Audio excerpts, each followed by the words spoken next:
Welcome to the Arcadion, the premier enterprise for entertainment in Solution 9. This combat arena hosts the Ascension Arcadia Championship, the pinnacle for fighters in Alexandria. This tournament is a long-standing event within the kingdom, dating long before the coming of the Tirali people. In the beginning, souls were used in Arcadian's matches, pitting recreated simulacra against each other. It was with the advent of soul-derived resuscitation that battles to the death became the norm, all without any actual deaths. The contest evolved even further after Zorul Jah rose to king. It was he who proposed the use of feral souls to enhance one's flesh, leading to the technology for it being devised. And so it was that the combatants took on the power and likeness of beasts, and the audience experienced newfound heights of excitement. However, when Zorul Jah raised the banners of war, all feral souls were reserved for the army's use. The Arcadion had no choice but to suspend its operations. The king had gone mad, and it fell upon you to vanquish him. Shortly thereafter, Alexandria's beloved Queen Sphene was also taken from them. Though Alexandria is now safe from the hardships of war, sadness and uncertainty darkened their hearts. Now more than ever, the people need something to help them forget their woes. And so, the Arcadian's doors have opened once more. Metam announces the grand reopening of the Arcadion with joy. He is the head of strategic management at Ascension Arcadia, and he wants to provide gripping entertainment in hopes of helping the citizens forget their cares for a while. But they need something new. Someone new. And who better than the one who protected the citizens from the tyrannical king? And so you, the Warrior of Light, receive your invitation to participate in the Ascension Arcadia Championship. For your strength and valor, the President of the Federation has marked you to be the Arcadians' next great star. Imagine it, an upstart, the People's Protector, challenging the Arcadians' mightiest to rise up as the Grand Champion. What could possibly be more gripping? The fighters of the Arcadian are divided into 3 tiers: the Light Heavyweight Division, the Cruiserweight Division, and the Heavyweight Division. Your goal is to become the undisputed champion of all 3 tiers and bring back some much-needed joy to the Alexandrians. As a rookie, your campaign begins in the Light Heavyweight Division.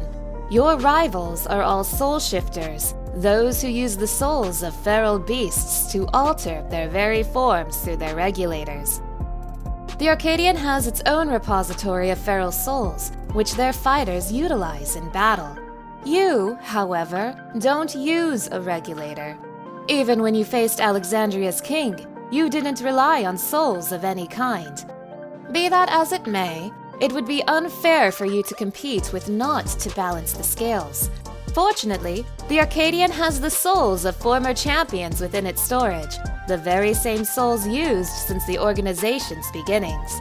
They will be used to create allies to fight alongside you, drawing upon your memories to fine-tune their appearance and abilities to your liking. You are not fond of this. You don't agree with Alexandria's use of souls. This doesn't surprise Metam. Those from outside the barrier often harbor these same reservations, so he has a proposal for you. For each victory you claim, he shall release the souls of those who fought beside you. You will be the star who brings fresh change to the Arcadian. Each ring is uniquely configured to complement the fighting style of your foes. This is in order to provide the audience with a spectacle. This is a business of entertainment, after all. Metam shall provide commentary during your matches. Leave it to him to squeeze every drop of excitement from your fights. It's time for your first bout, and your first opponent takes the stage. A rookie on the rise with razor-sharp claws. Your opponent is the ferocious Black Cat, feared as the Claw in the dark. Though she's still a rookie herself, you'd be wise not to underestimate her. Her feral soul is Cathpalug, a terrible feline said to have pushed a legendary hero to his limits. With its power, she uses her massive claws to shatter the floor of the ring. She tosses you in the air in an attempt to remove you from the arena, and she calls upon her 9 lives, the echoes of her soul, to her advantage. But at the end of the day, she's still a rookie and can't overcome Eorzea's champion. The match is decided. Victory goes to the challenger. Medem is impressed by your performance. The president's eye for talent is as keen as ever. But Black Cat isn't satisfied with your bout. She refuses to believe she could lose to someone who wasn't even using a feral soul. Unable to leave things like this, she decides she's going to watch you very carefully. It's time for your next opponent, the starlet with a sting. The adorable but deadly, sweet but poisonous Honey Bee Lovely, the darling of the Arcadion. She utilizes the soul of a bee, and an extremely venomous one at that. However, it's not her poison you should be wary of, but rather her ability to charm all before her. Her winsome charm serves her well as a songstress, allowing her to produce the pheromones of a queen bee to enthrall even her foes. The Honey Bee Lovely show has begun, but Medem is confident she'll be no match for you. You prove him right and claim victory over the queen bee. Medem is once again very impressed by your performance, and he's not the only one. This time, Black Cat shares in his sentiment. She can tell you're the real deal. With this victory, you're now eligible to challenge the reigning champion of the light heavyweight division. It'll take some time to make arrangements for the match. Medem encourages you to find yourself a second, someone who supports you by gathering information on your opponents and giving advice on your training. Black Cat is very eager to take upon that role. Having lost her match, she's not allowed to fight for a while.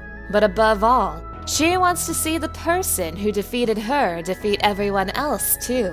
She knows your opponents better than most. She'd be perfect as your second.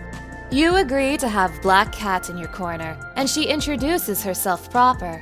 Her name is Yana, and she looks forward to working together. She invites you to her gym, while Medem excuses himself. Upon leaving the Arcadion, you're immediately swarmed by adoring fans. You're the champion who doesn't use a regulator, the hero who protected them from the king's soldiers, and you've won over many hearts. Many, but not all. The crowd is also quick to notice Black Cat. They're not impressed with her performance. They'd much rather watch her sister fight. Nobody put on a show quite like Wicked Thunder. Annoyed, Yana helps the two of you slip away from the crowd. You make way for her gym, Tri-Tails Training. This is the home of Alexandria's finest fighters, though Yana is the only one here at the moment. This gym is also Yana's home. She lives on the first floor and trains in the basement. You go inside and are quickly greeted by Yana's little sister. Her name is Nauni, and she's grateful you've been looking after Yana. The sisters grew up together here in Alexandria, though their parents were originally from Tyrol. Their parents were hunters who were opposed to the use of regulators. They never used them, and then one day, they never came back. Yana took interest in you because you remind her of their parents. Just like them, you're averse to using souls. After their parents died, they started wearing regulators at the urging of their older sister. Nauni gets anxious seeing you and her sisters fight. She worries about you, especially since you don't have a regulator to revive you should the worst come to pass. Yana knows you're curious about her older sister. Her name is Eutrope, and she rose to be a top contender in the heavyweight division. She became a fighter to look after Yana and Nauni, and it turned out she was great at it. Wicked Thunder was her ring name. She harnessed the Levensteed's soul in conjunction with Electrope, and could shapeshift to adapt to her enemies in battle. The two of them admire their sister. But one day, she disappeared without saying a word. All Arcadian fighters retire young. Feral soul transfiguration is too much of a burden on the body.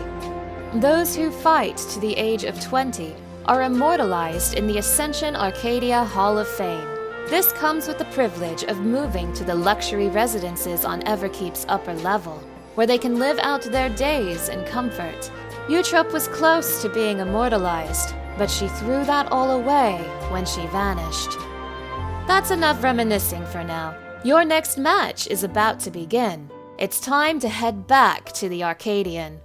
Your next opponent is the reigning light heavyweight champion, the man you love to hate with a fiery passion, the Brute Bomber.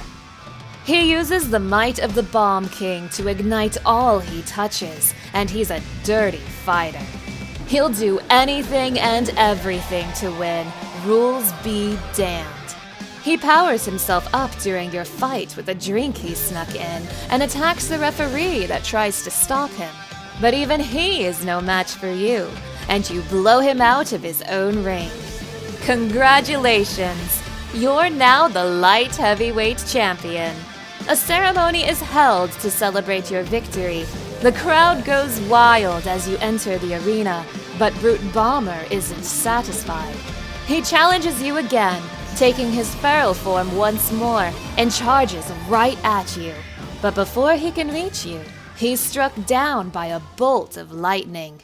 The arena goes dark, and a new challenger approaches. It's Eutrope. Wicked Thunder has returned, and she demands you give her your soul. As exciting as this is, Metim can't sanction such a match. Wicked Thunder's license to fight at the Arcadion was revoked when she disappeared, but the president intervenes. By his ruling, a special exhibition match will be allowed. Eutrope's sudden appearance has left Yana greatly distressed. Where has she been, and why has she come back now?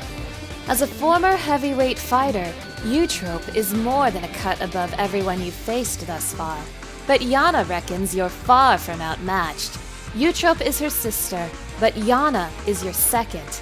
She cheers you on. You can win this. It's time to face Wicked Thunder. Who will emerge the victor? The Neoteric Witch or the Unenhanced Warrior? Prepare yourself, champion. Wicked Thunder's ring is a recreation of an imaginary city, allowing her the full use of her powers over lightning and electro. Wielding both magic and machina, she's a witch of the new age. She's a challenging foe indeed, using electrope as both a weapon and a means to transform her body. She's determined to take your soul. She needs it. Wicked Thunder is your most formidable opponent so far, but even she falls to you. Seeing she's outmatched, she makes a hasty retreat. Yana is glad to see you victorious, but she was hoping to have a word with her sister. The two of you return to her gym, and while you're there, a new arrival appears. It's Eutrope, and she's not happy to see you here. But she's not here to fight. She just wants to talk to her sisters. She insists that Yana gives up on fighting. If she wants to live, she needs to give up right now. Repeatedly transfiguring flesh with a feral soul will cause a user to develop psychonecrosis, an irreversible disease where your own soul degrades. Once it's begun, it's too late. All you can do is await death like her. Eutrope is suffering from this psychonecrosis, the consequence of her many battles in the Arcadion. The entire concept of the immortalized is just a lie. The false promise of comfort at retirement, woven to exploit fighters and cover up their deaths. Instead of new homes, the fighters are taken to a secret facility. Their regulators are removed, and they're kept in confinement until they die. Eutrope had noticed changes in her body. Seeking counsel from the immortalized, she snuck into the president's office to ascertain their whereabouts. That is when she discovered the sordid truth. Fearing she would become another victim, she disappeared and began searching for a cure to her illness. And she found one, in theory. The remedy is another person's soul, but an ordinary one won't do. No. It has to be surpassingly dense, just like yours. Though Eutrope bears you no ill will, she's desperate. She needs your soul, for it's her only hope of survival. This is why she challenged you in the ring. She knew the president wouldn't pass up the opportunity for a thrilling match, but she's become much weaker than she'd realized. Next time, she will have your soul. Someone is listening in on your conversation, and Eutrope takes notice. She's quick to flee once more, and your eavesdropper identifies himself. It's Medem. He'd come to see how Yana was faring after her sister's sudden appearance, and he overheard everything. Despite his position at Ascension Arcadia, he insists he had no idea this was occurring. If he had, he wouldn't be commentating with such enthusiasm. It was the belief that the fighters were safe that allowed him to enjoy his work. Yana wants to make the truth public and stop the fights once and for all, but Medem discourages it. The president shows no mercy to those who get in his way. Should you go public with his secret, no one would be safe. But there is one recourse. You, Eorzea's hero, must rise to the very summit of the Arcadion and become the grand champion. By doing so, you would be granted access to all the souls in the Arcadion's repository, and you'd be at the liberty to release them. Get rid of the feral souls, and the fighters would no longer be at risk. Medem has faith. If anyone can do it, it's you. Yana will continue to support you as your second. All the while, she and Nayuni will be searching for their own cure for psychonecrosis. There has to be a way to save Eutrope without sacrificing anyone. The plan is set, and now it's time to prepare for the Cruiserweight division. After some time, the sisters make a breakthrough in their research. Nayuni, like Eutrope, has a sense for electrope technology. She attempted to access Everkeep's core systems for information on souls, and it was there she encountered the people of Oblivion. Explaining their predicament, Oblivion agreed to share the research data they acquired from Orogenics.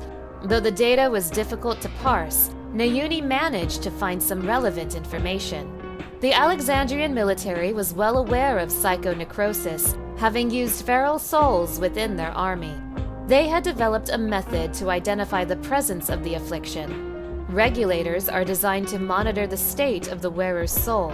By connecting them to a terminal, it can be confirmed whether the user shows any signs of the disease. The sisters want to use this method to diagnose the other fighters. Though Medem told you not to go public with this information, the others deserve to know if they're ill.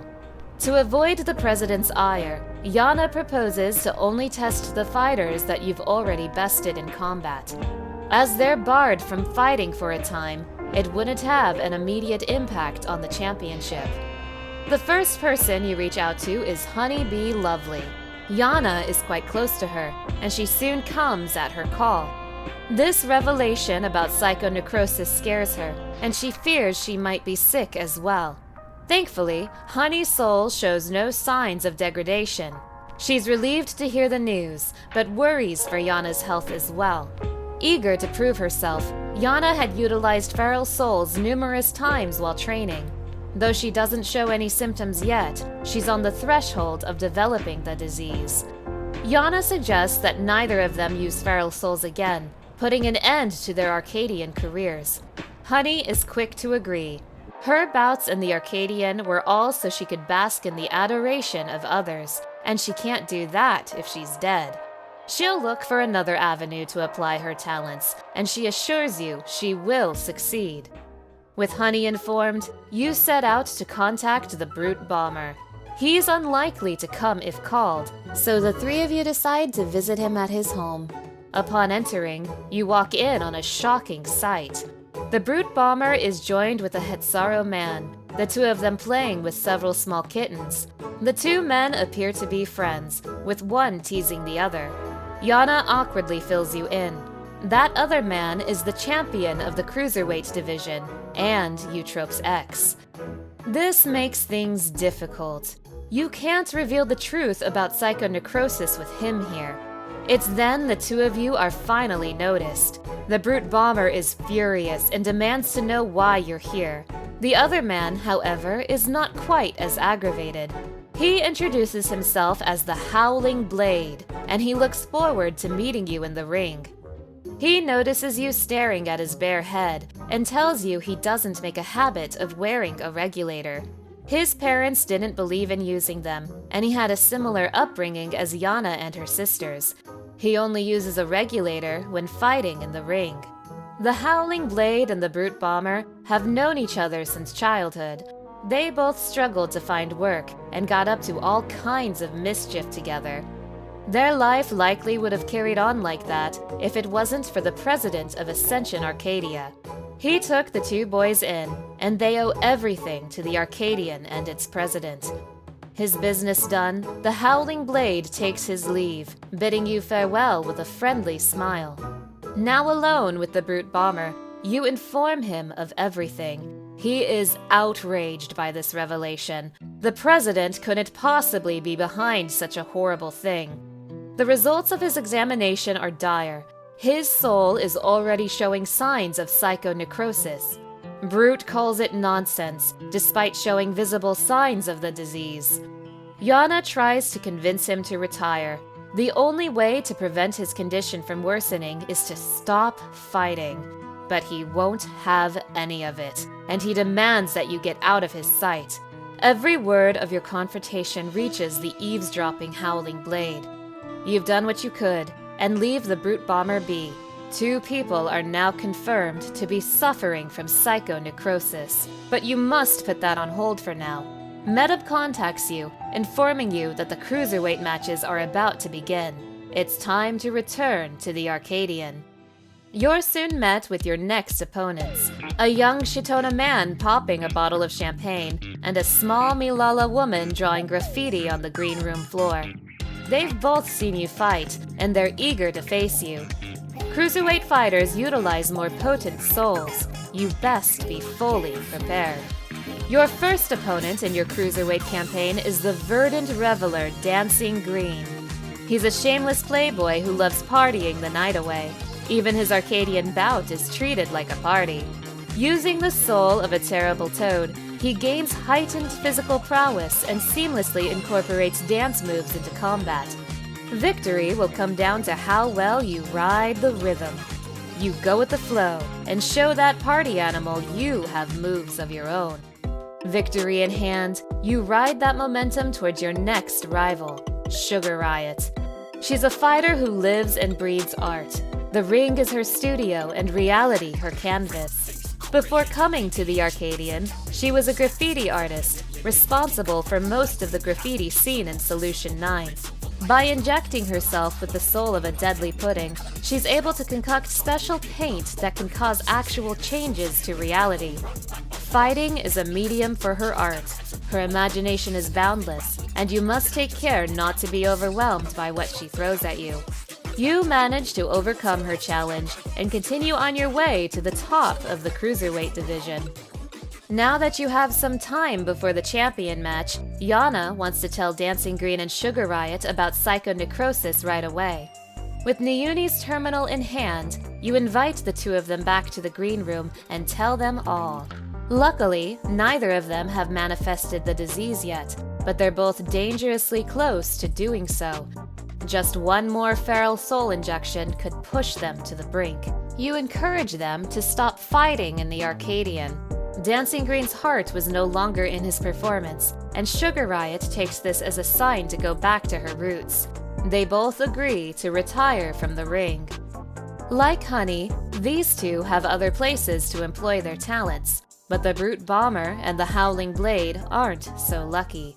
To them, the Arcadion is everything. It won't be easy to convince them to retire, but it's a matter of life and death. For now, your priority is to win the title match, and you return to the gym to prepare. Upon arriving, Nayuni is in a panic. The Brute Bomber has hijacked a live broadcast. He's broken into an Arcadian facility, demanding they hand over all of their feral souls. Medem tries to stop him, but he's attacked by Brute.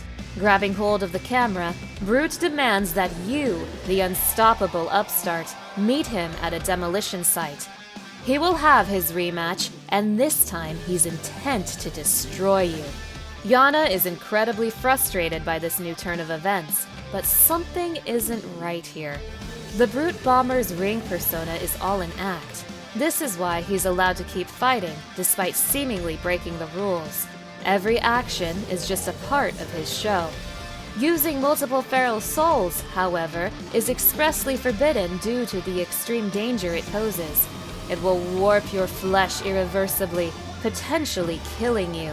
Infusing so many feral souls at once greatly accelerates the soul's degradation, quickly leading to psychonecrosis. The gym doors fly open, and an exhausted Medem rushes through.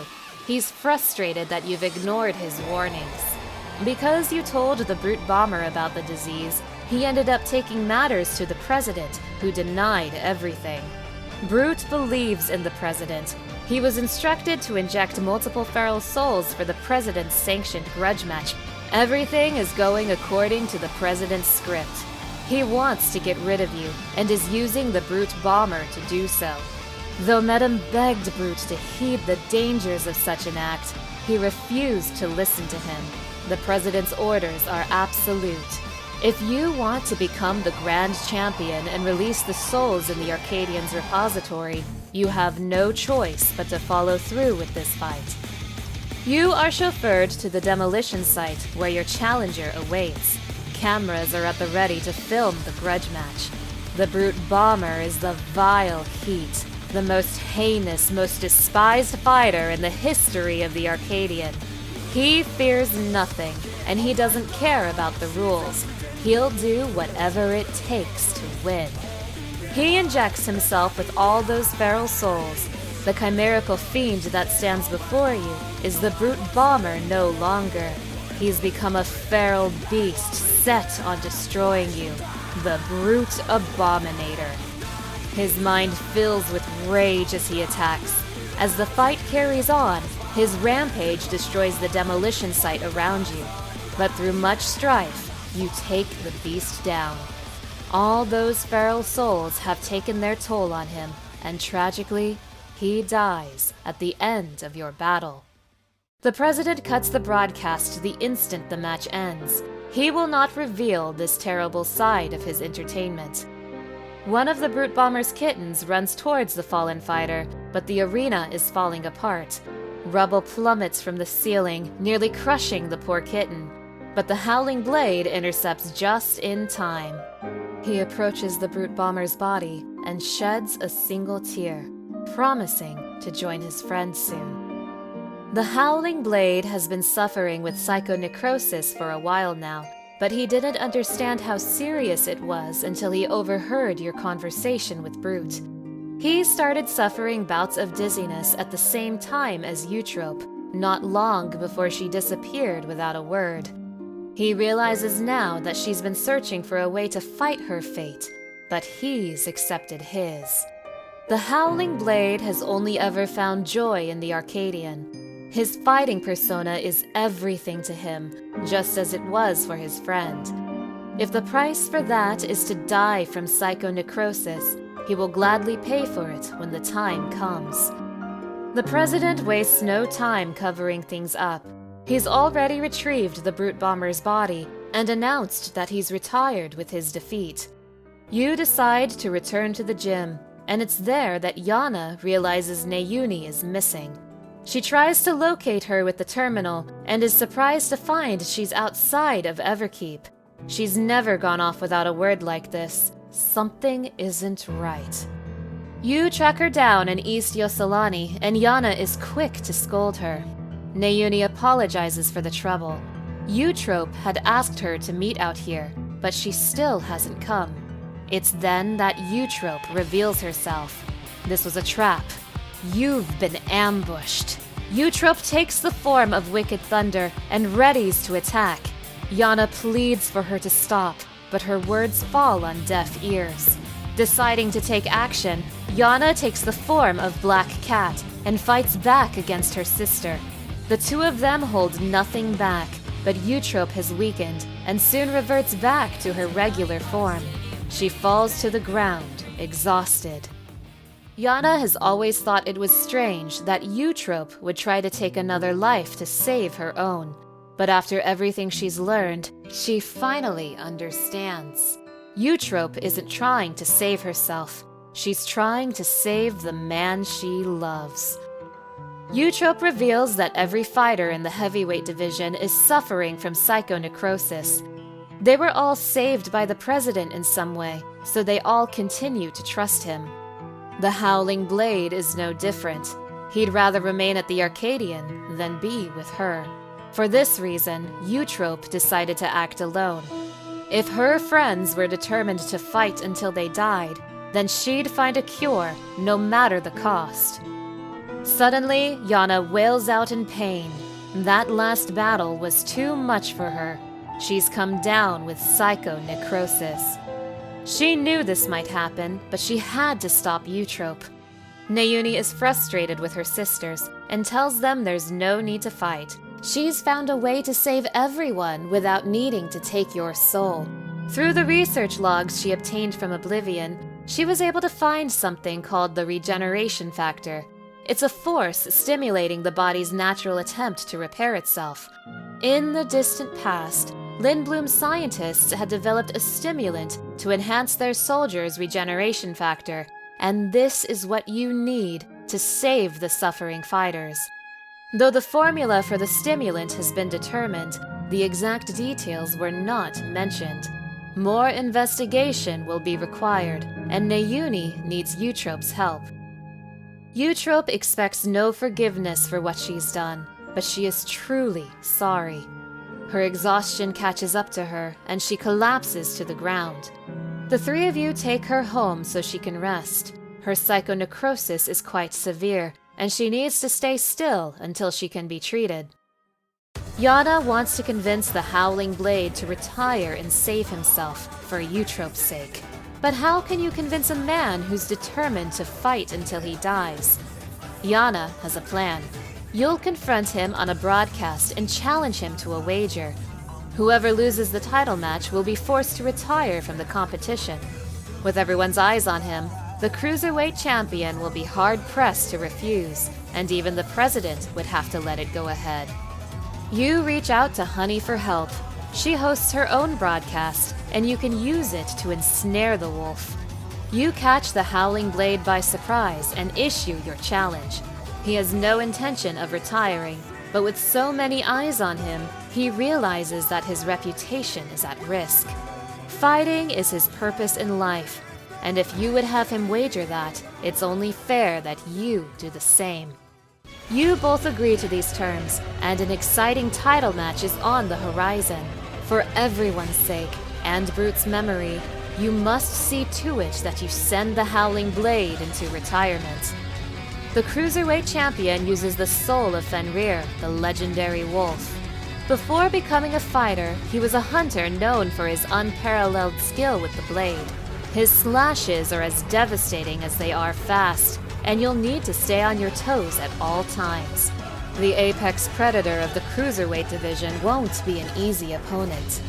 You march into the wolf's den and show him that you're no mere prey. The match is decided. You are the new Cruiserweight champion. The Howling Blade concedes defeat. As agreed, he will retire from fighting. He's escaped imminent death, but he's also lost his purpose in life. He truly doesn't know what to do with himself now. You ask for his help to stop the president and avenge the brute bomber. He knows he ought to despise the president for everything he's done, but he owes everything to him. This is why he and the others continue to fight willingly, even if it means dying from their illness. His words only serve to enrage Yana. She refuses to believe that the brute bomber went willingly to his death. There are still people who care for the Howling Blade, even if he doesn't care for himself. All this time, Eutrope's been fighting alone to save him. The Howling Blade has been using his debt to the President as an excuse not to face the bitter truth. In doing so, he's lost sight of those dearest to him. Eutrope had tried to take your soul to save him, for it was the only way she could be with a man who saw no life outside the Arcadion. This revelation leaves him speechless. All the choices he has made have been out of fear that he would no longer be the Howling Blade. This is why he didn't stop his friend, even though he knew he was going to his death. He should have tried to save him. He pleads to the Brute Bomber, his friend Hector, and begs for his forgiveness. The former champion has finally been brought to his senses. The President has done enough harm, and he will help you stop him. The Howling Blade is no more. From now on, he is simply Retsara. It's time for the three of you to return to the gym. Eutrope and Nayuni are there, and they'd be happy to see you. Retsara would attend to a matter first, and he'll meet you there shortly. He arrives with Hector's cats in tow. Pets are forbidden where he lives, and he's hopeful you'll look after them in his stead. Yana happily accepts his request. Retsara joins her upstairs to speak with her sisters, while you stay behind with the little ones. To your surprise, the two of them return in a panic. Nayuni and Eutrope are missing. They wouldn't go outside with Eutrope's current condition, and Nayuni's terminal was left on her bed. Something's happened to them. Suddenly, the TV screen lights up. The Arcadion's logo displays on the monitor, and a familiar voice speaks out to you. It's the President. He is impressed by your fights, but he will not allow you to rewrite his script. As a safeguard to prevent further deviations, he has taken Eutrope and Nayuni. He coaxed Medum into revealing your plans, and it just so happens the President knows exactly where to find the stimulant you seek, the drop of life. He has two demands. You must continue fighting in the Arcadion, and you must never again meddle with his script. If you become the Grand Champion, the Arcadian Soul Repository will be at your disposal as promised, and he'll even disclose the location of the drop of life. And with that, the broadcast ends. The President is one step ahead of you. One wrong move, and Eutrope and Nayuni will come to harm. Everyone has no choice but to place their faith in you. But this time, Retsara will help. Never again will he let the President take anyone away from him. The stakes rise, and all you can do now is prepare for the heavyweight division.